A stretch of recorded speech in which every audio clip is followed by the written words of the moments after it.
আসসালামু আলাইকুম সেবরান, সবাই কেমন আছেন? আশা করি সকলে ভালো আছেন। আলহামদুলিল্লাহ, আমি আপনাদের দোয়াও ভালোবাসায় অনেক ভালো আছি।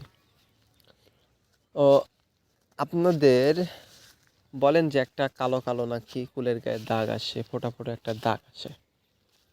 তো কালো কালো আর ফোঁটা ফোঁটা দাগের জন্য কি স্প্রে করবেন? হুম কি কুলে কি স্প্রে করবেন এই দাগটার জন্য? তো আমি বলবো যে এই যে আমি দেখাই, এই কুলগুলা কিন্তু রোগী কুল। হ্যাঁ, এই কুলগুলা কিন্তু রোগী কুল। আর আপনার